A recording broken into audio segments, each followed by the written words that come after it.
the tragedian who wrote tragedies, Greek tragedies, he has one you should read, the Bacchae. And if you've never read that, I mean, that is almost a Jesus figure in those, in that thing. And it's Dionysus, and he comes back to this village. And, he demands, obeisance, and they won't give it to him, and they've mistreated him, and so on and so forth. So he brings almost a curse on this town, and like it's Corinth or something. But, that's how they portray their God-men. Those were God-men out of Hellenistic literature. You say, well, isn't that our Jesus? Yeah, I think it is, to somehow how he's being portrayed in the Hellenistic Roman presentation. Like you have Ovid presenting all kinds of stories like that. So you have Euripides, you have Jesus is like the healer god, Asclepius. Asclepius is a healer god who cures all kinds of things, just like Jesus is a healer, God-man, and so on. So, to my mind, a lot of that material reflects the way Hellenistic people presented their God-men figures. So that's not against Jesus, that's just, I'm not sure that's the historical Jesus, that's what the argument's all about. It's been going on for 150 years. No scholars have agreed on it, so it's likely to go on for a long time in the future. But that is a little bit different than sort of predicting the future in a moral way. That's not the same thing. To say, I don't think he did such and such, or he wouldn't have said such. That's an actual historical event that someone is reporting in a poetic manner, and either you accept it or you don't as a historical happening. The fact that a prophet is saying in the future something is going to happen, that's just a prediction. You can accept it or not, but it's not the same kind of thing. It's not poetry is truer than history. That is poetry.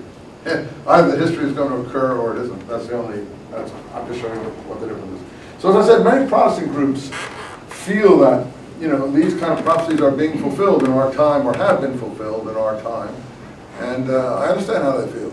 They're swept away by the enthusiasm and excitement and the wonder of this kind of literature. And, it is quite exciting if you read it like I just read it. Didn't read it very much to you. When you read the Old Testament prophets, Isaiah, for instance, certainly the second part of Isaiah, from Isaiah 40 onwards, there's a big break in Isaiah, don't you? From chapter 35 to 40, it's narrative.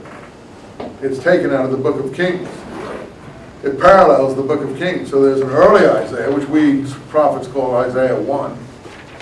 And there's a later Isaiah, which we scholars call Isaiah 1, or academics, and there's a later Isaiah from chapter 40 onwards, with a totally different tone, clearly a different hand.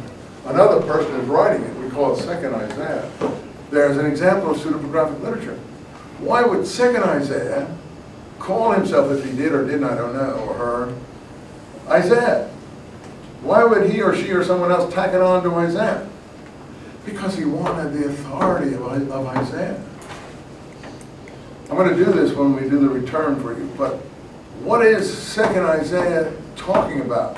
Who knows what Make a Straight Way in the Wilderness is talking about? It's coming back to Palestine, right, the return to Palestine also, but that's used in the New Testament and the Dead Sea Scrolls to quite a different way. That's used as John the Baptist blazing a way for Jesus in the Gospels, and we'll see in the Dead Sea Scrolls it's used for studying the Torah in the wilderness. We're also making a way for God to come by studying the Torah, and so on and so forth. So we'll see how that works out. But what Isaiah 40 is talking about is Cyrus. How many are familiar that Cyrus is being talked about? And actually, he's mentioned by name, isn't he? So people who believe in prophecy say, oh, you see? Because the first Isaiah is supposed to be writing around 700 BC, 730 or so. But Cyrus didn't come until about 540 BC, 200 years later. You see, he predicts Cyrus by name. No, I don't think so. Maybe you're going to angry at me. I don't think so. That's just what people who are, not very sophisticated have been taught to think. if you put your mind to it and look at it and realize what scholars are saying has a lot of validity, you'll see that, you know, the man who's writing Isaiah 2 was living at the time of Cyrus. And what he's interested in is perhaps making it look as if it was foretold.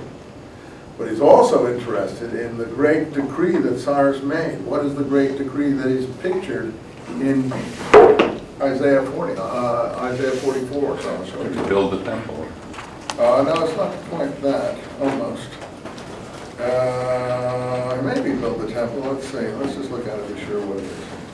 I don't know if I can find it. This is one kind of Bible and there's other kind of Bibles. Let's see. The reason I'm using this Bible, it has the Apocrypha. You're not responsible for anything I'm telling you. This is just general knowledge, so we all get up to the same level. Here, Isaiah 45. Leading up to it, I should read from Isaiah 40 on, but I don't have time to do that with you. One of my favorite passages, by the way, is 44. But now listen, Jacob, my servant Israel, whom I have chosen, thus says Yahweh, again the Lord, who formed you from the womb, etc., etc. I pour my spirit on you. But he also says here, further in 43, I'll bring you from the east, gather you from the west, line 5 and 6. To the north I will say, give them up. To the south I will say, do not hold back.